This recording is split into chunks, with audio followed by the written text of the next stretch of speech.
কতক্ষণ থাকবো? শরীরটা ঠান্ডায় জমে যাচ্ছে, কুয়াশায় তো কিছুই দেখা যায় না। আর একটু মা, চুলার আঁচটা বাড়িয়ে দে। দেখিস শেষ চালের গুঁড়োটুকু দিয়ে বানানো পিঠাগুলো বিক্রি হয়ে যাবে। কে কিনবে এত রাতে? সবাই তো লেপ কম্বলের নিচে আরাম করছে, আমাদের ভাগ্যে শুধু এই কষ্ট লেখা আছে। এমন করে বলে না মা, রিজিকের মালিক যিনি তিনি নিশ্চয় কাউকে না কাউকে পাঠাবেন। ধৈর্য ধর। ধৈর্য তো সেই সকাল থেকে ধরে আছি। আজ যা বিক্রি হয়েছে তাতে চালের দামটাই ঠিক মতো উঠবে না। কাল মহাজন এলে কি জবাব দেবে? জবাব দেওয়ার মালিকও তিনি। তুই চিন্তা করিস না তো, দেখবি একটা ব্যবস্থা হয়ে যাবে। প্রতিবার তুমি এই একই কথাই বলো, কিন্তু ব্যবস্থা তো কিছুই হয় না, শুধু দিনাবাড়ি। বিশ্বাস রাখতে হয় মা, বিশ্বাসে মিলাই বস্তু, তর্কে বহুদূর। আমার আর বিশ্বাস করতে ভালো লাগে না। ক্ষুধা লাগলে ঠান্ডা লাগলে বিশ্বাসে পেট ভরে না মা। ঠিক আছে, তুই আর দুটো পিঠা বানা, তারপর আমরা উঠে পড়বো, যা আছে কপালে। সুমনা বাবু, এখনো দোকান খোলা? রাত তো কম হলো না। এই তো ভাই, উঠবো উঠবো করছিলাম। আপনি ভালো আছেন তো? আর থাকা, শীতে শরীরটা শক্ত হয়ে গেল। ভাবলাম যাওয়ার পথে আপনার হাতে দুটো গরম ভাপা পিঠা খেয়ে যাই। আপনার পিঠার মতো স্বাদ আর কারো হাতে পাই না। চাচা বসুন, আমি এখনই গরম গরম বানিয়ে দিচ্ছি। দাও মা, দাও। তোমার মা একা একা কত কষ্ট করে, তুমি পাশে থাকো, এটা দেখে মনটা ভরে যায়। সবই সৃষ্টিকর্তার ইচ্ছা ভাই, মেয়েটা না থাকলে আমি হয়তো ভেঙেই পড়তাম।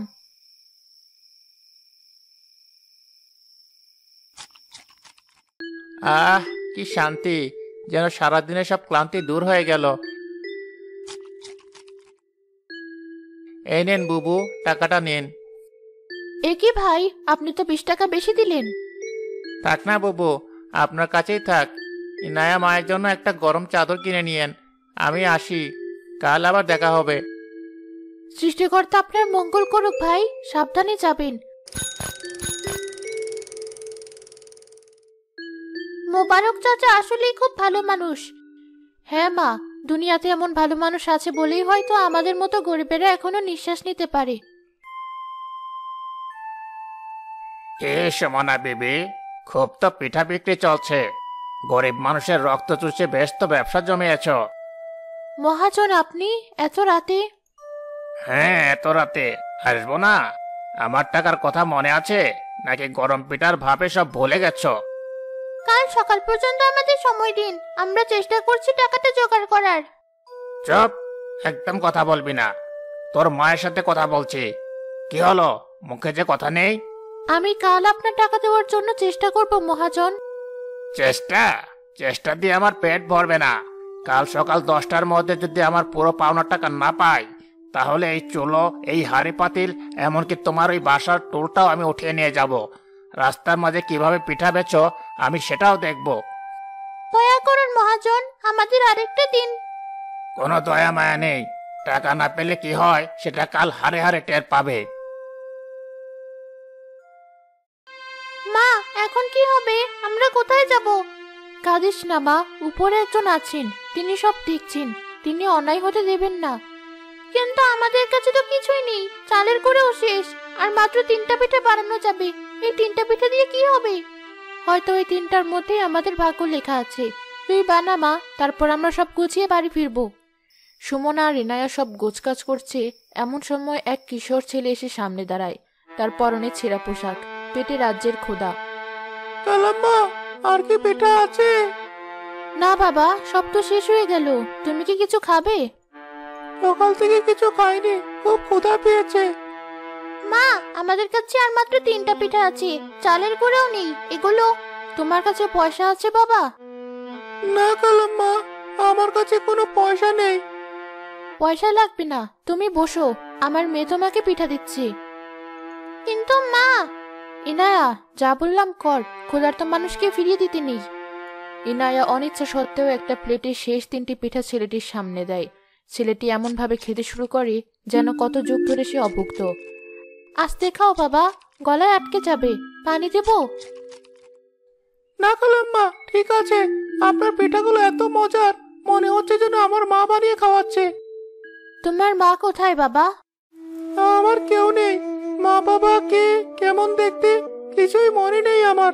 রাস্তায় আমার ঘর, আর আকাশের চাঁদটাই আমার সঙ্গী। তুমি থাকো কোথায়, খাও কি? যখন যা পাই তাই খাই, কখনো পাই কখনো পাই না, এভাবেই চলে যায়। আহারে, আজ রাতে কোথায় থাকবে? এত ঠান্ডা পড়েছে। ওই যে ওই গাছতলায় শুয়ে পড়বো, চিন্তা করবেন না, আমার অভ্যেস আছে।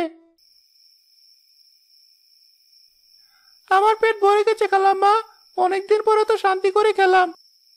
ঠিক আছে বাবা, সাবধানে থেকো। আমার তো আপনাকে দেওয়ার মতো কিছুই নেই, কিন্তু আমার মন থেকে আপনার জন্য একটা দোয়া আসছে। দোয়া? আমি দোয়া করি মহান সৃষ্টিকর্তা যেন আপনাদের এই ছোট দোকানটাই খদ্দের দিয়ে সবসময় ভরে রাখেন, আপনাদের পিঠার হাড়ি যেন কোনোদিনও খালি হয়ে না যায়, আপনাদের সব দুঃখ যেন দূর হয়ে যায়। ছেলেটি আর এক মুহূর্ত না দাঁড়িয়ে রাতের অন্ধকারে মিলিয়ে যায়। অদ্ভুত তো, পয়সার বদলে দোয়া দিয়ে গেল। আমাদের এখন দোয়ার চেয়ে পয়সার দরকার বেশি ছিল মা। ছি, এমন কথা বলতে নেই। কে জানে কার দোয়ায় সৃষ্টিকর্তা মুখ তুলে চান। চল এবার বাড়ি যাই, দেখিস কালকে সকালটা আমাদের জন্য নতুন কিছু নিয়ে আসবে। আমার তো শুধু মহাজনের মুখটাই ভাসছে চোখের সামনে। সব চিন্তা মালিকের ওপর ছেড়ে দে, চল।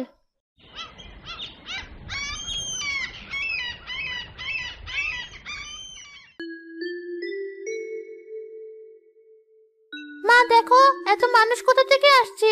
সবাই তো আমাদের দোকানের দিকেই আসছে। আমি তো কিছুই বুঝতে পারছি না, কি হয়েছে আজ? এই যে বাবু, তাড়াতাড়ি 10টা পিঠা দিন তো, আপনার দোকানের নাকি খুব নাম ডাক। আমাকে 6টা দিন, আমার অফিসের সবাই আপনার পিঠার কথা বলা বলি করছিলে। লাইনটা কোন দিকে ভাই? সিরিয়াল দিন, আমি আগে এসেছি। মা, আমি তো পিঠা বানিয়ে কোলাতে পারছি না, চালের গুঁড়া তো প্রায় শেষ হতে চললো। তুই শুধু বানিয়ে যা মা, থামিস না, আমি সামলাচ্ছি।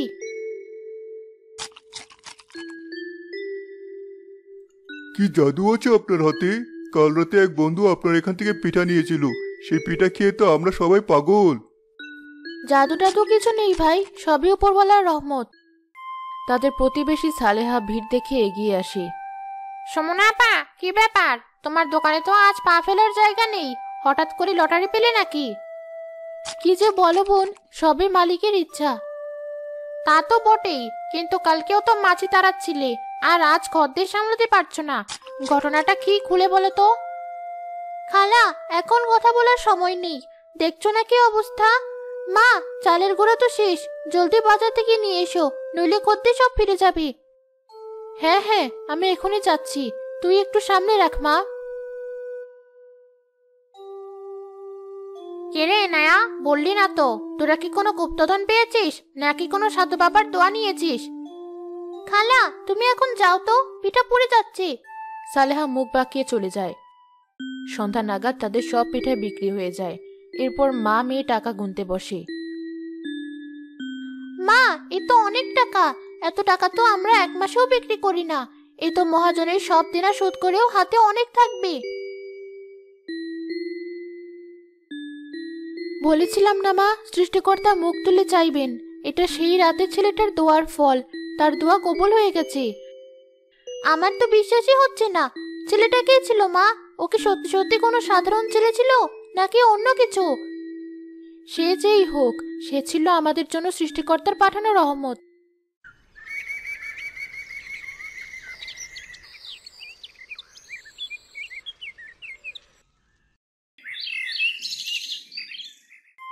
কে সমনা বেবি, টাকা জোগাড় হয়েছে নাকি তোমার চোলোহারি নিয়ে যাব? কাল না এসে তোমার আরো একদিন সময় বেশি দিয়েছি। এই নিন মহাজন, আপনার পুরো টাকা এখানে আছে, গুনে নিন। এ এত টাকা? সব একেবারে? কোথায় পেলে এত টাকা? চুরি ডাকাতি করেছিস নাকি? যার দেওয়ার তিনি দিয়েছেন, আপনার সাথে আমাদের সব দেনা পাওনা শেষ। এখন আপনি আসতে পারেন, আমাদের আর বিরক্ত করবেন না। মহাজন অবিশ্বাসী দৃষ্টিতে টাকা গুনতে গুনতে চলে যায়। মা, আমরা শোধ করে দিয়েছি, আমাদের আর কোনো দেনা নেই, আমরা এখন মুক্ত।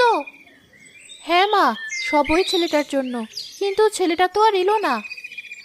আমরা প্রতিদিন ওর জন্য অপেক্ষা করব মা, ও যেখানেই থাকুক ওকে আসতেই হবে, আমরা ওকে ধন্যবাদ জানাবো। ঠিক আছে, আমরা প্রতিদিন রাতে ওর জন্য শেষ পিঠাগুলো তুলে রাখবো।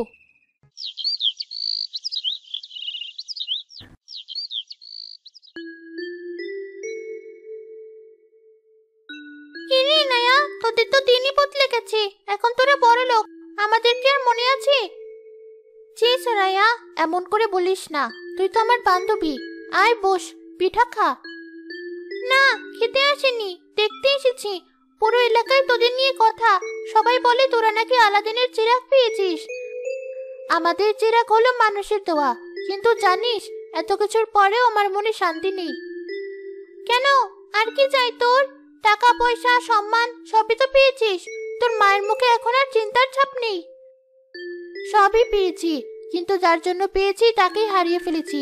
সেই যে ছেলেটার কথা বলেছিলাম তোকে, সে আর কোনোদিন ফিরে আসেনি। মা প্রতি রাতে ওর জন্য পিঠা বানিয়ে বসে থাকে। হয়তো সে অন্য কোথাও চলে গেছে। তার কাজ ছিল দোয়া করা, সে করে চলে গেছে। না, আমার মন বলে ও এখানে কোথাও আছে। আমি ওকে খুঁজে বের করবই। ওর এই ক্ষুধার্ত চোখ দুটো আমি কোনোদিন ভুলতে পারবো না।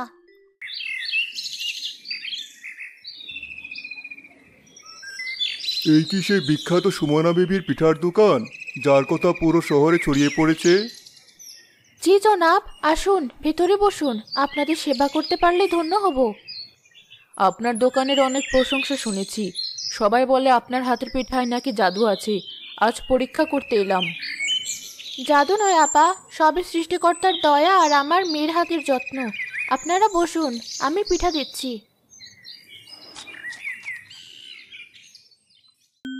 অসাধারণ, অবিশ্বাস্য। জীবনে কত পাঁচতারা হোটেলেরও পিঠা খেয়েছি, কিন্তু এমন স্বর্গীয় স্বাদ কোথাও পাইনি। শুনুন, আমি আপনার জন্য একটা বড় সুন্দর দোকান করে দিতে চাই। এত ছোট জায়গায় আপনার প্রতিভার অপমান হচ্ছে। জনাব, আপনি এত বড় কথা বলে আমাকে লজ্জা দিবেন না। আমার এত বড় দোকানের কোনো প্রয়োজন নেই। এই ছোট দোকানেই আমার শান্তি। যা পেয়েছি তাতে আমি শুকরিয়া আদায় করে শেষ করতে পারবো না। আপনি সত্যিই একজন অন্যরকম মানুষ। এত নির্লোভ, আজকাল এমন মানুষ দেখাই যায় না। আমাদের শুধু একটাই আফসোস, একটাই অতৃপ্তি রয়ে গেছে। কিসের অতৃপ্তি মা? আমাকে বলো, আমি যদি কিছু করতে পারি। আমরা একজনকে খুঁজছি, এক রাতের অতিথি, এক ক্ষুধার্ত কিশোর, যার দোয়ায় আজ আমাদের এত সব। কিন্তু সে আর কখনো আসেনি। আমরা যদি তাকে একবার পেতাম। শিউরে ওঠার মতো ঘটনা তো। এ তো একদম গল্পের মতো শোনাচ্ছে। ও ঠিকই বলেছে আপা। আমরা প্রতি রাতে ওর জন্য অপেক্ষা করি, যদি কোনোদিন ও ফিরে আসে এই আশায়। মা, ও কি আর সত্যি আসবে না? আমাদের অপেক্ষা কি কোনোদিন শেষ হবে না? দেখ মা, ছেলেটা আমাদের একটা আমানত দিয়ে গেছে। এই সচ্ছলতা, এই সম্মান সবই তার দোয়ার ফল। এখন আমাদের দেখতে হবে আমরা এই আমানতের কতটা মর্যাদা রাখতে পারছি। মানে, কিসের আমানত? এর মানে হলো এখন আমাদের দায়িত্ব অন্য অভাবী মানুষের পাশে দাঁড়ানো। ঠিক যেভাবে আমরা সেদিন পয়সা না থাকা সত্ত্বেও ওর পাশে দাঁড়িয়েছিলাম। সৃষ্টিকর্তা দেখতে চান আমরা শুধু নিতেই জানি নাকি দিতেও জানি। আমি তোমার কথা বুঝতে পেরেছি মা। এখন থেকে আমাদের লাভের একটা অংশ শুধু গরিবদের জন্য থাকবে। আমাদের দোকানে এসে কেউ কোনোদিন ক্ষুধার্ত ফিরে যাবে না।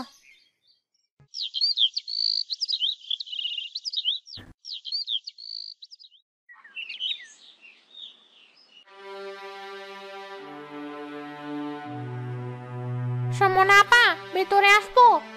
আরে সালেহা বোন, বাইরে দাঁড়িয়ে কেন? ভেতরে এসো। ইনায়া, তোর খালাকে বসতে দে। না আপা, বসবো না। একটা সাহায্যের জন্য এসেছিলাম। তোমার ভাই কয়েকদিন ধরে অসুস্থ, কাজে যেতে পারছে না। ঘরে চাল ডাল কিছুই নেই, ছেলে মেয়েরা না খেয়ে আছে। যদি কিছু। ইনায়া, যা তো মা, হাড়ি থেকে চাল ডাল তেল নুন আর 1000-2 টাকা এনে তোর খালাকে দিয়ে আয়। আপা, আমি তো তোমাদের কত হিংসা করেছি, মানুষের কাছে কত আজে বাজে কথা বলেছি, আর তুমি আমার জন্য এত কিছু করছো।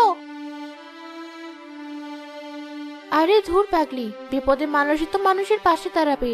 তুই আমার ছোট বোনের মতো। যা, জিনিসগুলো নিয়ে বাড়ি যা। আর শোন, যতদিন তোর স্বামী সুস্থ না হয় বাড়ির সব খরচ আমার, কোনো চিন্তা করবি না। মা, তুমি সত্যিই মহান। আমি মহান নই মা, আমি শুধু সেই রাতের শিক্ষাটা মনে রাখার চেষ্টা করছি। যখন আমাদের কিছুই ছিল না, তখন সৃষ্টিকর্তা একজন অচেনা মানুষের মাধ্যমে আমাদের সব দিয়েছেন। এখন যখন আমাদের আছে, তখন আমাদেরও তো দেওয়ার পালা, তাই না?